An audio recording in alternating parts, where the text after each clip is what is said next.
Hi வணக்கம். இன்னைக்கு பார்த்தீங்கன்னா, அழகு அழகே சீரியல் இன்னைக்கான எபிசோடு தாங்க பார்க்க போறோம். அதுக்கு முன்னாடி என்னோட சேனலை சப்ஸ்கிரைப் பண்ணி வச்சுக்கோங்க. வாங்க கதைக்குள்ள போலாம். இப்போ பார்த்தீங்கன்னா, காஃபி போட்டு குடுத்துருப்பாங்க இல்லையா, அவங்க மாமாக்கு. அது வந்து நல்லா இல்லன்னு சொல்லி சத்தம் போடுவாங்க. "என்ன உனக்கு ஒரு காஃபி கூடவா உங்க வீட்ல போட சொல்லி தரல?" அப்படின்ற மாரி சொன்னதுக்கப்புறம் மலர் என்ன பண்றாங்க, என் மேல தான் தப்பு. டிகாஷன் நான் தனியா போட்டேன்னு சொல்லிட்டு சமாளிச்சு மதிய கூட்டு போயிடுறாங்க.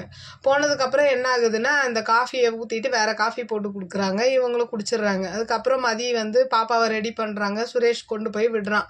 அப்போ எல்லா வேலையும் முடிச்சுட்டு மலர் வரும்போது இவங்க வந்து "நில்லு, உன்கிட்ட கொஞ்சம் பேசணும்" அப்படின்னு சொல்லிட்டு என்ன பண்ணுறாங்க, அவங்க பாக்யராஜ் அப்பாவும் அம்மாவும் மதியை கூப்பிட்டு, இந்த மாதிரி காலைல எழுந்து காஃபியோட தான் எங்கள் டே ஆரம்பிக்கும், அதனால் மலர்கிட்ட கற்றுக்கோ எப்படி காஃபி போடணும்லாம் அப்படின்ற மாதிரி சொல்லும் போது சரின்னு சொல்லி இவங்களும் தலையாட்டுறாங்க. அப்போ அவங்க மாமா எழுந்து போவார். அப்படி இந்த பாக்யராஜ் அம்மாவும் எழுந்து போனதுக்கப்புறம் மதி கேட்குறாங்க, ஏன் இவங்க ரெண்டு மாமா எழுந்து போனால் இவங்க கூடயே எழுந்து போயிடுறாங்க அப்படின்ற மாதிரி கேட்டு ரெண்டு பேரும் சிரித்து சந்தோஷமாக இருப்பாங்க.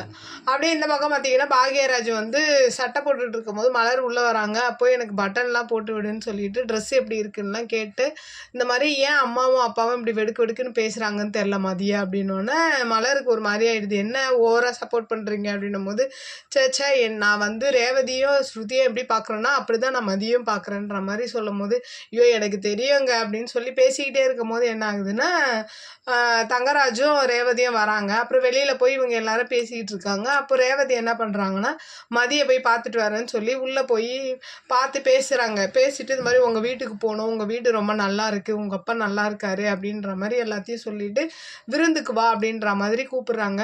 அன்னி அளவுக்கு சமைக்க முடியாது, ஆனால் நான் ஒரு அளவுக்கு சமைப்பேன் அப்படின்ற மாதிரி சொல்லும் போது, அப்போ மதியம் சொல்கிறாங்க, அவங்க எப்போ பார்த்தாலும் கிச்சனில் தான் இருக்காங்க அப்படின்ற மாதிரி மலரை வந்து எல்லாரும் புகழ்ந்து பேசுவாங்க.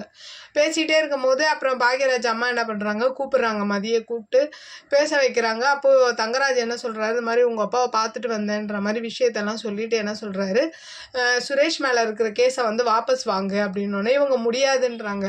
உடனே பாக்யராஜ் அவங்க அப்பா கோவப்பட்டு ஏன் முடியாதுன்னு கத்துறாரு. அப்போ தங்கராஜ் சொல்கிறாரு, இருங்க நான் பேசுன்னு சொல்லிட்டு வாபஸ் வாங்க, அதுக்கு தான் நான் உன்னை கல்யாணம் பண்ணி வச்சேன், நான் அதுக்கு தான் இவ்வளோ செலவு பண்ணேன் அப்படின்ற மாதிரி சொல்லும் போது மதி என்ன சொல்கிறாங்கன்னா, எங்கள் அப்பாவோட கடனை அடைக்க முடியல, அதுக்கான டேட்டு மீறி போச்சுன்னு தான் நீங்கள் வந்து அதுக்கு பதிலாக உங்கள் மச்சானுக்கு என்னை கல்யாணம் பண்ணி கொடுத்தீங்க, கேஸை வாபஸ் வாங்க சொல்லிலாம் இந்த கல்யாணம் நடக்கலை, அதனால் என்னால் கேஸ் வாபஸ் வாங்க முடியாது அப்படின்ற மாதிரி சொல்லும் போது எல்லோரும் ஒரு மாதிரி அதிர்ச்சி ஆயிடுறாங்க. அப்போ என்ன சொல்கிறாங்கன்னா, இதுக்கு மேலேயே என்னை வந்து கட்டாயப்படுத்தாதீங்க, பிடிச்சோ பிடிக்காமையோ நான் அவரை கல்யாணம் பண்ணிட்டேன், அதுக்காக கேஸை வாபஸ் வாங்கலாம் சொன்னீங்கன்னா என்னால் வாங்க முடியாதுன்ற மாதிரி அவங்களோட விஷயத்தில் அவங்க ஸ்ட்ராங்காக இருக்காங்க. பார்க்கலாம், இதுக்கப்புறம் தான் தங்கராஜுக்கு வந்து மதி ஒரு அடியாக கொடுப்பாங்க நான் எக்ஸ்பெக்ட் பண்ணுறேன். உங்களோட கருத்துக்களை என்னோட கமெண்ட் பாக்ஸில் சொல்லுங்கள். என்னோட சேனல் பிடிச்சிருந்தா லைக் பண்ணுங்கள், ஷேர் பண்ணுங்கள், கமெண்ட் பண்ணுங்கள். என்னோட சேனலை சப்ஸ்கிரைப் பண்ணி சப்போர்ட் பண்ணுங்கள். நன்றி, வணக்கம், பாய்.